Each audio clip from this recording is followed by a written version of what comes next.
Allah ya Nabi salam alaika, ya Rasul salam alaika, ya Habib salam alaika, salawatullah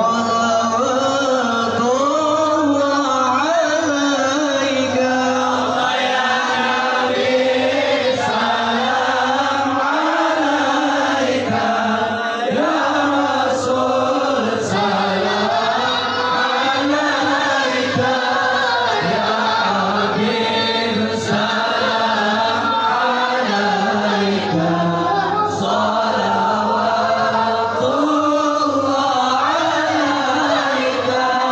أشرق الكون ابتهاجا بوجود المصطفى أحمد، ولأهل الكون أنس وسرور قد تجدد. يا نبي سلام عليك، يا رسول سلام عليك، يا حبيب سلام عليك، صلوات الله عليك. فتراه يهلا المثاني، فهزاه اليمن غرات، وتقديع بجمالي، فقى في الحسن تفرع.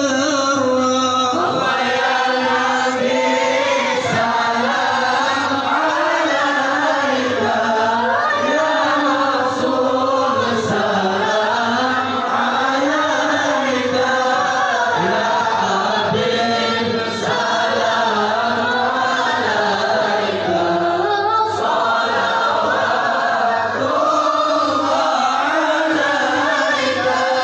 ولنا البشرى بسعد مستمير، ليس ينفد حيطان إلى عطاها، جمع فخر محمد. الله يا نبي سلام عليك،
Assalamualaikum warahmatullahi wabarakatuh.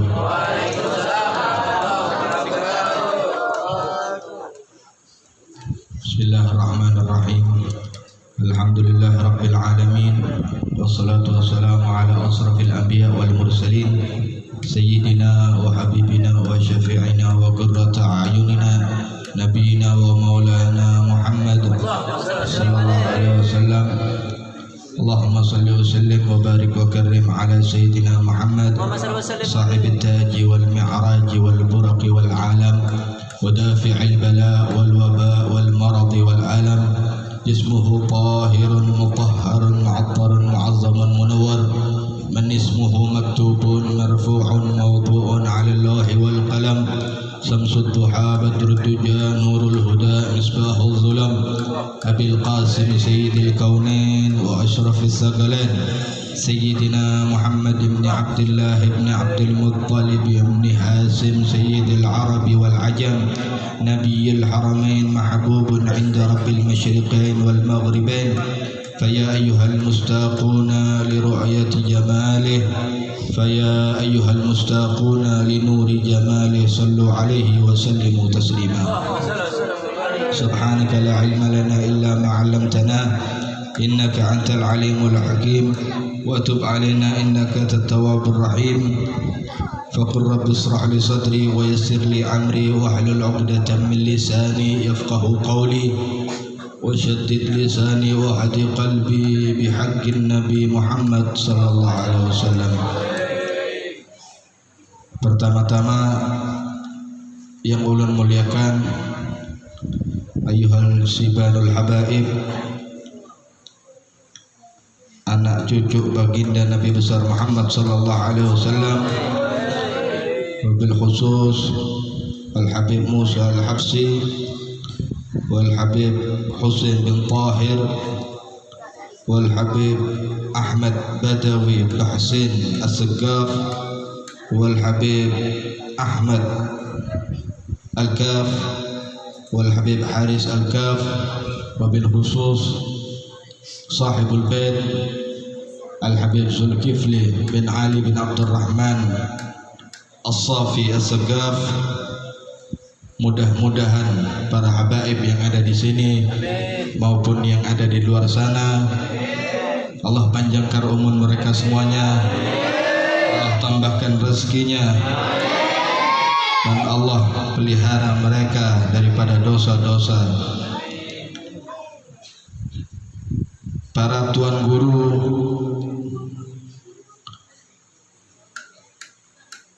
wabil khusus Guru Muhammad Zaki dan para guru-guru yang lain yang tidak bisa ulun sebutkan satu persatu nama beliau, namun tidak mengurangi rasa hormat dan ta'zim ulun kepada beliau-beliau sekalian.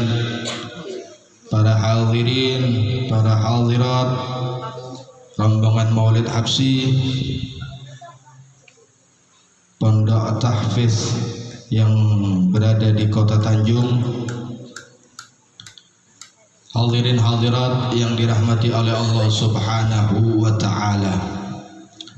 Alhamdulillah kita berkumpul di sini untuk memperingati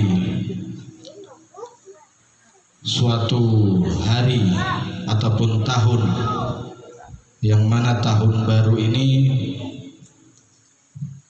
di tahun 1443 Hijriah Allah masih berkenan memanjangkan umur kita dalam keadaan sehat walafiat.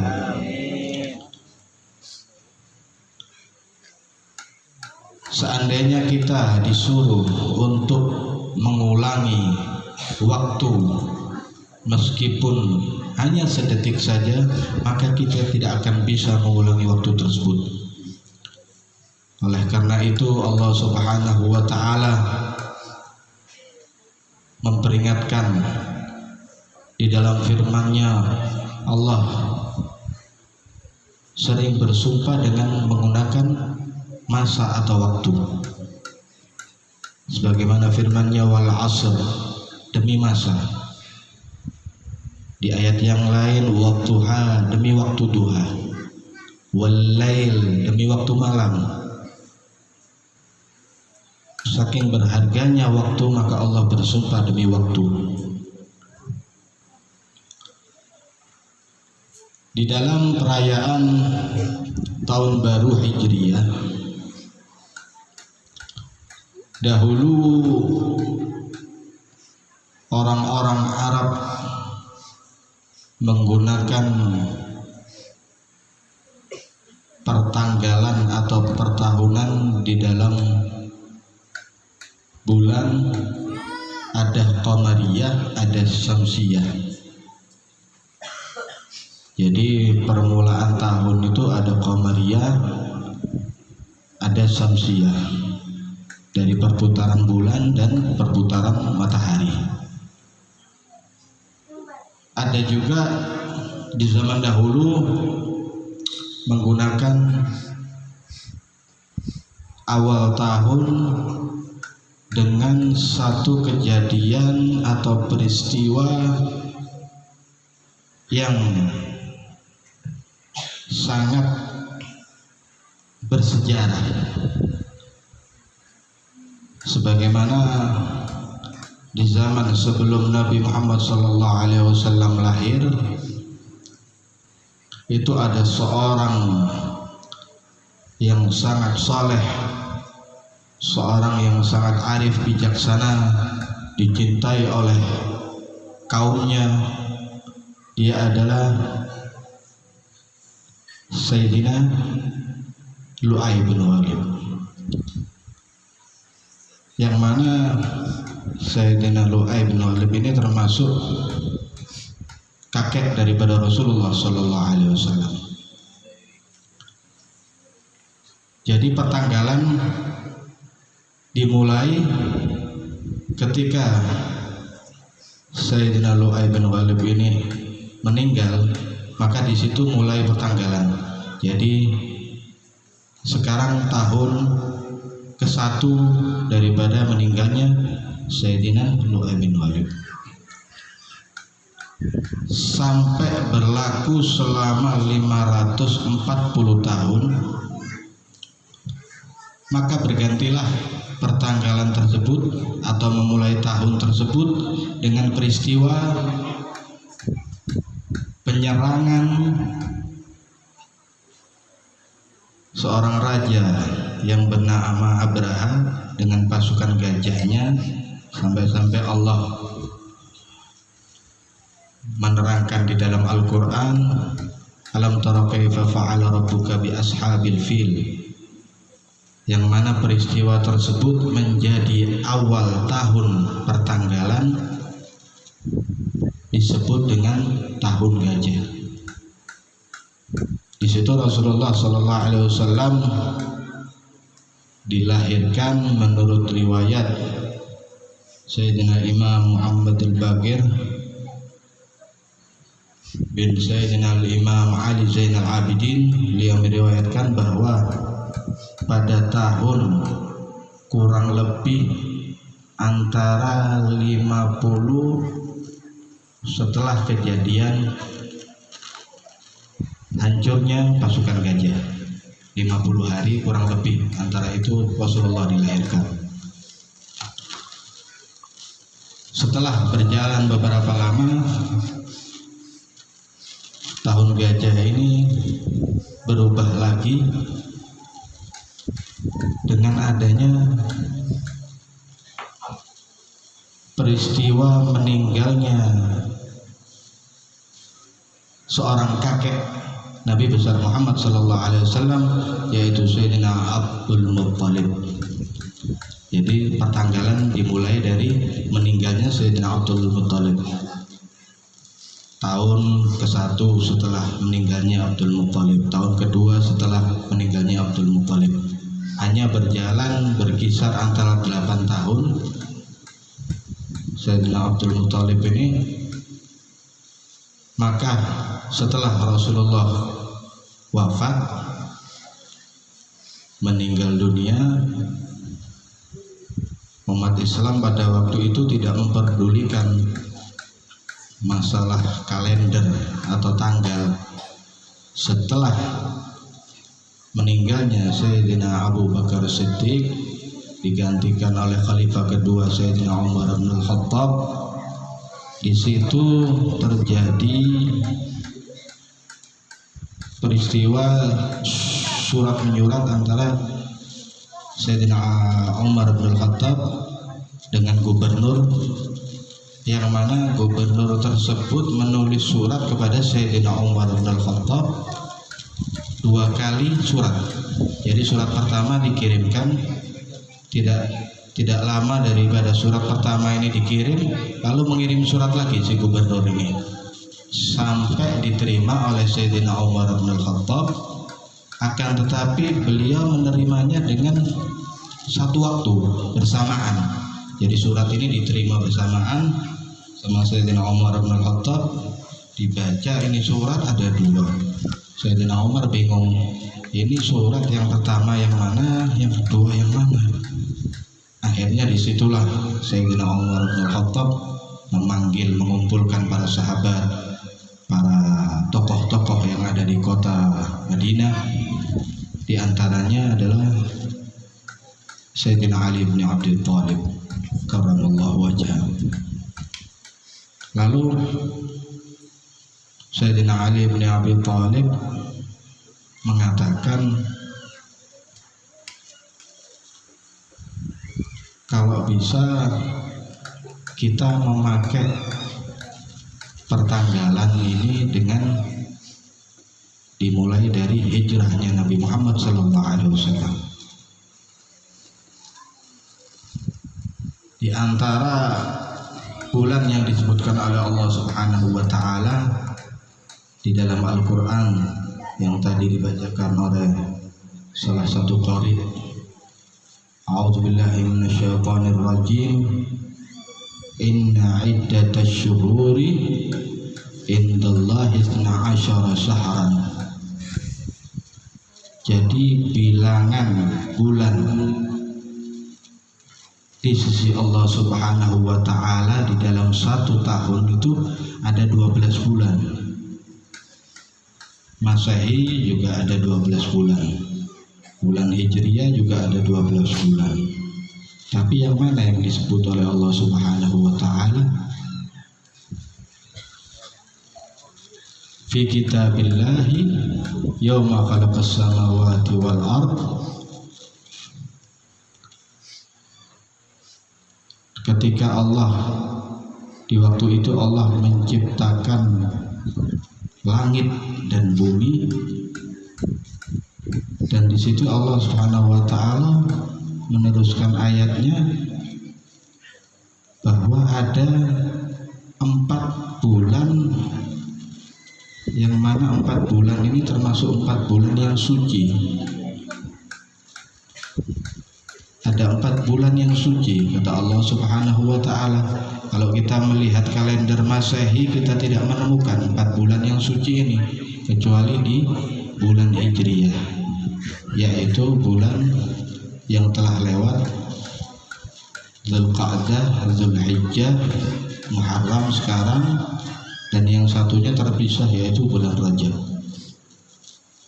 Maka sudah jelas bahwa yang dimaksud oleh Allah Subhanahu wa taala, bulan yang dimaksud adalah bulan Hijriyah atau tahun Hijriyah. Ketika itu Rasulullah di waktu hijrah, beliau membangun sebuah masjid di Kuba. Di waktu Rasulullah membangun masjid di Kuba itu, di situ diterangkan bahwa telah didirikan masjid yang dilandasi dengan ketakwaan. Jadi Rasulullah mendirikan masjid ini dilandasi dengan pondasi takwa, dan dimulai dimulai pada hari pertama. Maka dari situ Sayyidina Ali bin Abi Thalib mengisyaratkan bahwa permulaan bulan atau tahun Hijriyah itu dimulai daripada hijrahnya Rasulullah Sallallahu Alaihi Wasallam. Di bulan Hijriyah ini kita dituntut untuk lebih memperbaiki dan meningkatkan ketakwaan kita kepada Allah Subhanahu wa taala, karena Allah Subhanahu wa taala bersumpah di dalam Al-Qur'an dengan menggunakan waktu. Maka Rasulullah sallallahu alaihi wasallam bersabda, "Igtanim khamsan qabla khamsin." Ujar Rasulullah sallallahu alaihi wasallam, perhatikan waktu yang 5 sebelum datang waktu yang 5. Ujar Rasulullah sallallahu alaihi wasallam. Apa yang pertama? Syababaka qabla haramik. Waktu muda kalian sebelum datang waktu tua kalian. Jadi selagi kita yang masih muda ini, kita disuruh meningkatkan ketakwaan, amal ibadah kepada Allah Subhanahu wa taala sebelum datang waktu tua kita. Kalau sudah tua kena baru menyesal. Selagi kita masih diberi kemudahan, diberi waktu yang mudah ini, kita pergunakan waktu yang mudah ini untuk menuju waktu yang tua dalam keadaan beribadah kepada Allah Subhanahu wa taala. Lalu Rasulullah menyebutkan lagi,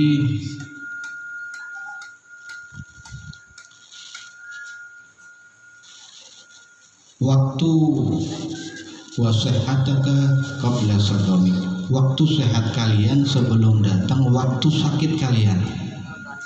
Selagi kita diberikan oleh Allah Subhanahu wa taala kenikmatan sehat, afiat, kita masih bisa melakukan ibadah, meningkatkan ibadah kepada Allah Subhanahu wa taala, maka disinilah kita diperintahkan untuk menggunakan waktu-waktu tersebut di dalam beribadah kepada Allah Subhanahu wa taala. Yang ketiga, wa ghinaka qabla fakrik. Waktu kaya kalian, selagi kalian diberikan kekayaan oleh Allah Subhanahu wa taala, diberikan harta yang lebih oleh Allah Subhanahu wa taala, kita gunakan waktu tersebut, kekayaan tersebut, harta tersebut untuk kebaikan-kebaikan ataupun ibadah yang dapat meningkatkan ketakwaan kita kepada Allah Subhanahu wa taala. Kita sedekahkan harta kita, apalagi di waktu sekarang ini, di bulan Muharram ini, yang mana nilai atau pahala daripada hari-hari atau bulan yang biasa ini tidak sama dengan bulan-bulan Muharram. Bulan Muharram ini ada nilai tambahan daripada Allah Subhanahu wa taala. Kita berpuasa pada bulan yang lain selain Ramadan itu nilainya tidak sama dengan bulan Muharram. Karena Rasulullah sallallahu alaihi wasallam bersabda, afdhalus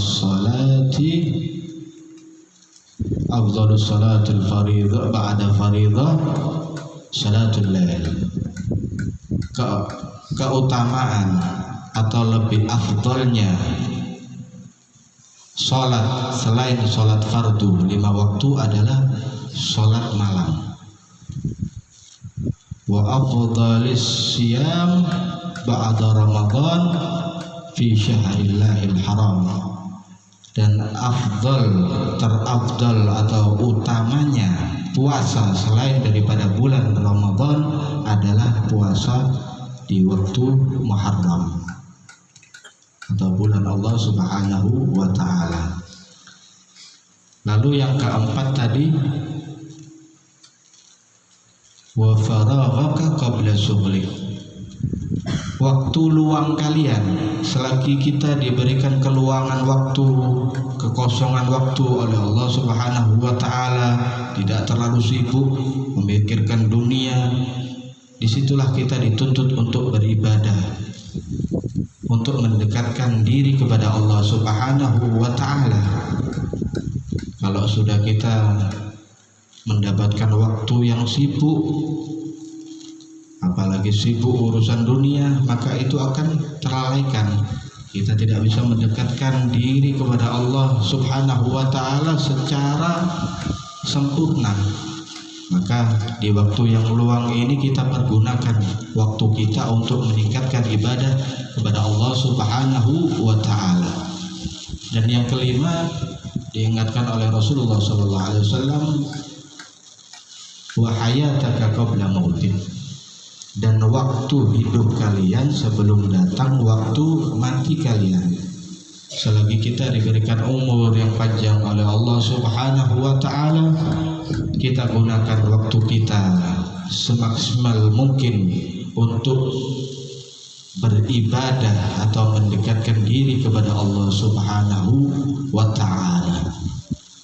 Makanya di bulan atau di tahun yang baru ini, mudah-mudahan dengan peringatan yang kita adakan pada malam hari ini, apalagi tadi telah dibacakan Maulid Nabi Muhammad sallallahu alaihi wasallam, dengan pembacaan Maulid ujar Imam Syirri As-Saqati, man qasada mawdi'an yuqra'u fi maulidin Nabi Muhammad sallallahu alaihi wasallam faqad qasada rawdah min riyadil jannah. Barang siapa yang bermaksud menyengaja datang ke tempat di mana tempat tersebut terdapat pembacaan maulid atau manakib atau pembacaan biodata biografi Rasulullah sallallahu alaihi wasallam, maka orang tersebut sama dengan mendatangi daripada taman atau kebun daripada kebun surganya Allah Subhanahu wa ta'ala. Li'annahu ma qasada dzalikal mawdi' illa li Muhammadin Nabi Muhammad sallallahu alaihi wasallam.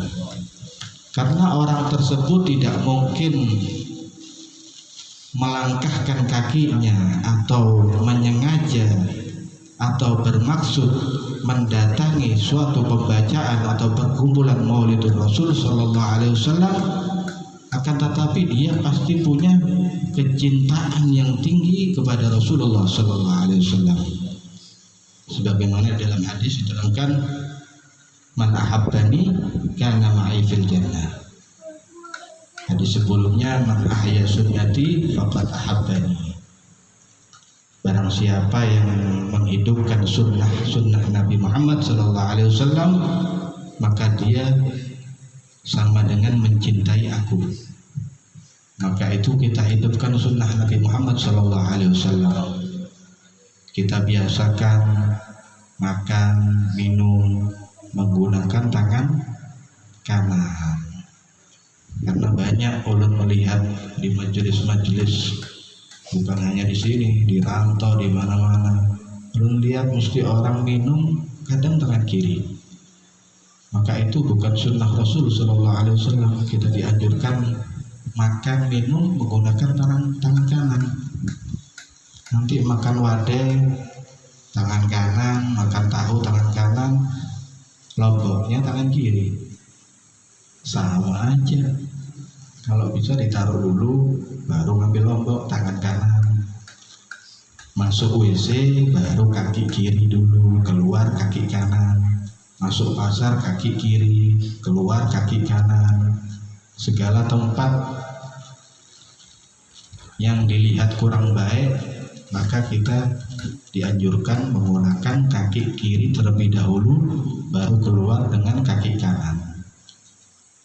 Maka itu kita hidupkan sunnah Rasul sallallahu alaihi wasallam supaya kita dicintai oleh Nabi Muhammad sallallahu alaihi wasallam. Kalau sudah mendapatkan cinta daripada Nabi Muhammad SAW, maka kelak kita akan dikumpulkan di surganya Allah Subhanahu wa Ta'ala bersama Nabi Muhammad Sallallahu Alaihi Wasallam. Ada satu kisah masalah Maulid Nabi Muhammad Sallallahu Alaihi Wasallam. Di dalam Maulid Al-Barzanji, Syekh Abdul Wahid bin Ismail menceritakan di situ dahulu di Mesir itu ada seorang Muslim memiliki tetangga seorang Yahudi, 2 orang suami istri. Maka si orang Muslim tadi, tetangganya ini mengadakan perayaan Maulid Nabi Muhammad SAW. Dilihat oleh si suami istri Yahudi ini tadi, lalu si istri tadi berkata kepada suaminya Yahudi, "Wahai suamiku, apa yang telah dilakukan oleh tetangga kita ini?" Maka dijawab oleh suaminya, "Ketahuilah bahwa tetangga kita itu merayakan perayaan yang mana beliau meyakini bahwasannya hari atau bulan ini merupakan bulan kelahiran daripada nabinya Nabi Muhammad SAW. Makanya dia merayakan perayaan hari kelahiran Nabi Muhammad SAW." Setelah tidak lama perbincangan antara suami istri tadi, si suami istri tadi ini tertidur, orang Yahudi suami istri. Setelah tertidur, si istri tadi bermimpi melihat seorang pemuda yang sangat tampan yang diliputi oleh cahaya bersama dengan para pengikutnya. Di antara kanan kirinya ada seorang orang yang sangat tampan juga mengikuti daripada pemuda yang paling tampan tadi, memasuki rumah tetangganya, si orang Muslim tadi. Maka dilihat oleh si istri Yahudi tadi, lalu berkata kepada salah satu rombongan daripada orang tampan tadi, "Siapakah yang masuk di rumah tetanggaku itu?"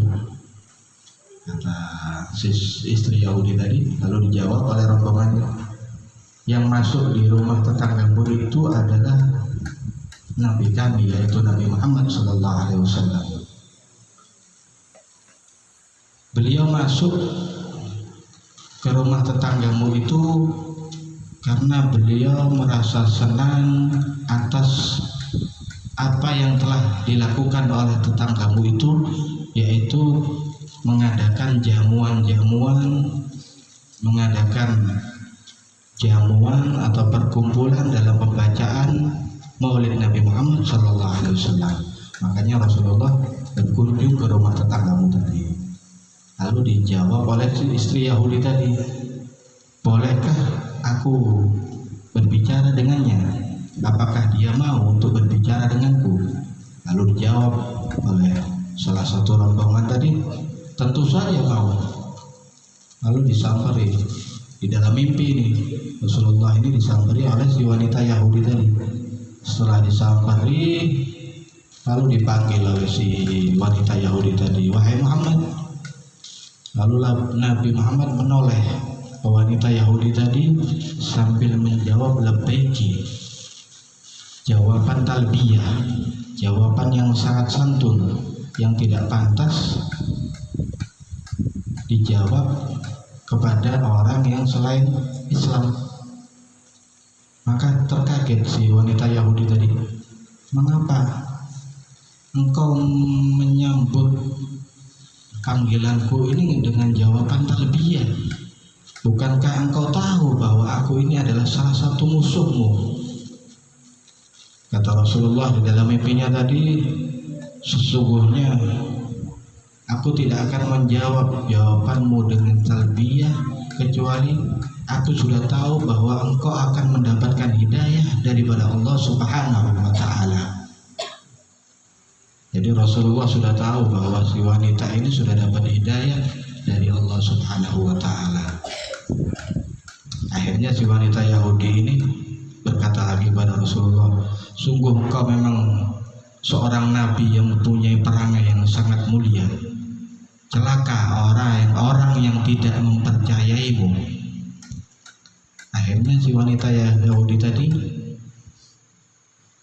menjulurkan tangannya sambil meminta untuk bersahadat kepada Rasulullah Sallallahu Alaihi Wasallam di dalam mimpinya.